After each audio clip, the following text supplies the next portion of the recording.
افضلیت کے حوالے سے بطور خاص قرآن پاک کے اندر ایسی آیات مبارکہ اور حدیث طیبہ کے اندر کہ جن کو یہ اسی ٹاپک پر بیان کیا گیا کہ استدلال اس سے یہی کرتے ہوئے کہ آپ رضی اللہ تعالیٰ عنہ وہ صحابہ میں سب سے افضل ہیں۔ قرآن پاک میں سورۃ اللیل کے اندر اللہ تبارک و تعالیٰ ارشاد فرماتا ہے وَسَيُجَنَّبُهَا الْأَتْقَى کہ جہنم سے دور رکھا جائے گا اس ہستی کو، اس شخص کو جو سب سے زیادہ متقی اور پرہیزگار ہوگا۔ اتقا۔ اچھا، دوسرے مقام پہ اللہ تبارک و تعالیٰ ارشاد فرماتا ہے ان اکرمکم عند اللہ اتقاکم کہ اللہ تبارک و تعالیٰ کے نزدیک تم میں سب سے زیادہ عزت والا وہ ہے، مقام و مرتبے والا وہ ہے جو تم میں سب سے زیادہ پرہیزگار ہے۔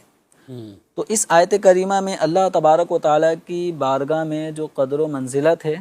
اس کی ایک بنیاد یہ بات واضح ہوتی ہے کہ وہ تقوی اور پرہیزگاری جس میں جتنی زیادہ ہوگی اللہ تبارک و تعالیٰ کی بارگاہ میں اس کا مقام و مرتبہ اتنا ہی بلند و بالا ہے۔ اب ہم نے یہ دیکھنا ہے کہ اللہ تبارک و تعالیٰ نے کس ہستی کو اس امت میں اتقا کے لفظ سے ارشاد فرمایا ہے۔ تو اس آیت کریمہ میں جو لفظ اتقا آیا ہے مفسرین اس کو بیان کرتے ہیں کہ یہ اتقا کا وصف حضرت سیدنا صدیق اکبر رضی اللہ تعالی عنہ کے لیے ارشاد ہوا۔ اس پہ اتفاق ہے کہ مفسرین کا کہ یہ اتقا سے مراد صدیق اکبر رضی اللہ تعالیٰ عنہ کی ہستی ہے۔ اور اس آیت کریمہ میں آگے بہت ہی زبردست قسم کی بات کہ حضرت سیدنا ابو بکر صدیق رضی اللہ تعالیٰ عنہ نے حضرت بلال حبشی رضی اللہ تعالیٰ عنہ کو خرید کر بڑی قیمتی، بڑی مہنگی یعنی آفر ان کے آقا بلال رضی اللہ تعالیٰ عنہ کا جو مالک تھا اس نے کہا تھا اتنی مقدار میں آپ مال دو گے تو میں ان کو آپ کو فروخت کر دوں گا۔ تو حضرت صدیق اکبر رضی اللہ تعالیٰ عنہ نے بڑی بھاری رقم دے کر حضرت بلال حبشی رضی اللہ تعالیٰ عنہ کو خریدا اور خریدنے کے بعد انہیں آزاد کر دیا۔ تو اس پر کسی کفار کی طرف سے یہ اعتراضات ہونے لگے کہ بلال حبشی بظاہر یہ تو اتنی قیمتی نہیں تھے، تو کوئی بہت بڑا احسان حضرت بلال حبشی نے کبھی زندگی کے کسی موڑ پر کیا ہوگا ابو بکر پہ کیا ہوگا جس کا آج انہوں نے اتنی بھاری رقم دے کر اس کا بدلہ چکایا ہے۔ تو اب یہ لوگوں کا اعتراض صدیق اکبر رضی اللہ تعالیٰ عنہ کے اس فعل پر ہوا۔ اس فعل پر اعتراض یعنی نکتہ چینی، تانہ زنی کی۔ اب غور کیجئے کہ صدیق اکبر رضی اللہ تعالیٰ عنہ پر ہونے والا یہ کفار کی طرف سے ایک اعتراض، ایک تانہ، اس کا دفاع کون کر رہا ہے؟ صدیق اکبر رضی اللہ تعالیٰ عنہ نے دفاع نہیں کیا کہ میں نے اس لیے نہیں خریدا جو تم لوگ کہہ رہے ہو، بلکہ قرآن اس کو بیان فرما رہا ہے وَسَيُجَنَّبُهَا الْأَتْقَى الَّذِي يُؤْتِي مَالَهُ يَتَزَكَّى وَمَا لِأَحَدٍ عِندَهُ مِن نِعْمَةٍ تُجْزَى إِلَّا ابْتِغَاءَ وَجْهِ رَبِّهِ الْأَعْلَى وَلَسَوْفَ يَرْضَى۔ سبحان اللہ۔ تو یہ قرآن پاک کی سورۃ اللیل کی آخری آیات یہ حضرت صدیق اکبر رضی اللہ تعالیٰ عنہ پہ ہونے والے اس اعتراض کے رد میں اللہ تبارک و تعالیٰ نے نازل فرمائی۔ جمیل صاحب آپ ترجمہ کریں گے، لیکن میں کہہ رہا ہوں کہ لطف کتنا ان کلمات میں، اور یہ جو آیت مبارکہ نازل ہوئی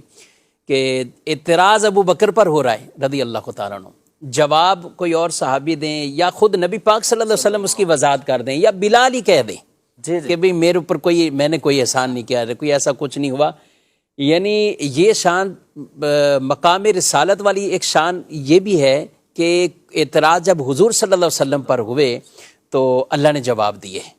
اور یہاں یہ مقام صدیقیت کی بھی شان واضح ہوئی کہ یہاں پر بھی اعتراض ان پر ہو رہا ہے اور جواب اللہ ارشاد فرما رہا ہے۔ اس سے اگلی جو سورہ والضحیٰ ہے اس میں سرکار صلی اللہ تعالیٰ علیہ وسلم پر کیے جانے والے بیجا اعتراضات کے اللہ تعالیٰ نے جواب دیے۔ ما ودعک ربک وما قلی